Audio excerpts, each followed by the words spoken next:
మనందరికి తెలిసిందే ఈ కూటమి ప్రభుత్వం రాష్ట్రంలో టూరిజం డెవలప్ చేయడం ద్వారా, టూరిజం ఇండస్ట్రీని డెవలప్ చేయడం ద్వారా లక్షలాది మందికి ఉపాధి అవకాశాలు కలుగుతాయి. అంతేకాకుండా రాష్ట్రం కూడా ఆర్థికంగా అభివృద్ధి చెందిద్ది. ఇది ఒక పర్యాటక కేంద్రంగా, ఎందుకంటే మనకి మంచి మంచి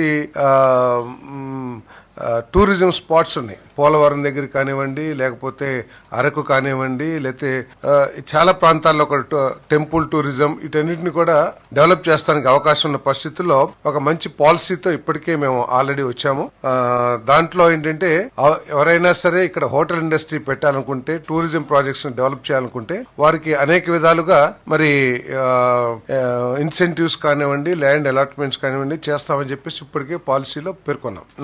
దీంట్లో ఏంటంటే వాళ్ళకి స్పెసిఫిక్ కండిషన్స్ ని పెట్టి, ఒక లార్జ్ ప్రాజెక్ట్ అయితే 2 సంవత్సరాల్లో, అంటే భూమి కేటాయించిన తర్వాత, అంటే మనం చాలా మందిని చూస్తూ ఉంటాం చాలా రాష్ట్రాల్లో, కానీ గతంలో మన రాష్ట్రంలో కూడా ల్యాండ్ అలాట్మెంట్ చేసినాక దాన్ని ఎటువంటి డెవలప్మెంట్ చేయకోకుండా ఆ ప్రాజెక్ట్ ని డిలే చేసే ప్రాసెస్ మనం చాలా చూసాం. అటువంటి వాటిని నివారించడానికి కానివ్వండి, అదే విధంగా ఒకే ప్రాజెక్ట్ కి ఇద్దరు పోటీ పడితే ఏ విధమైన ఎవాల్యుయేషన్ చేయాలి, వారి ఫైనాన్షియల్ కెపాసిటీ కానివ్వండి, ఎవరైతే పెద్ద ప్రాజెక్ట్ పెడితే ఎక్కువ రూమ్స్ ని ఏర్పాటు చేస్తారో కొన్ని నిబంధనలు ఏర్పాటు చేసి వారికి కేటాయించాలనేది పాలసీలో పెట్టడం జరిగింది. అదేవిధంగా ఎవరైనా సరే భూమి హ్యాండ్ ఓవర్ చేసిన 3 నెలల్లోనే ఇది ప్రాజెక్ట్ నిర్మాణాన్ని ప్రారంభించాలనే కండిషన్స్ కూడా పెట్టడం జరిగింది. లార్జ్ ప్రాజెక్ట్స్ అయితే 2 years లో పూర్తి చేయాలి. అదేవిధంగా మెగా ప్రాజెక్ట్స్ అయితే 3 సంవత్సరాల్లో పూర్తి చేయాలి. అల్ట్రా మెగా అయితే 4 సంవత్సరాల్లో చేయాలని చెప్పేసి కూడా నిబంధనలు పెట్టడం జరిగింది. ఎక్కువగా డిలే చేస్తే, ప్రాజెక్ట్ ఇంప్లిమెంటేషన్ ని అసాధారణంగా డిలే చేసినట్లయితే భూమి కేటాయింపులను కూడా క్యాన్సిల్ చేస్తానికి కూడా ప్రభుత్వం హక్కు పెట్టుకుందని చెప్పేసి మనం చేస్తా ఉన్నాను.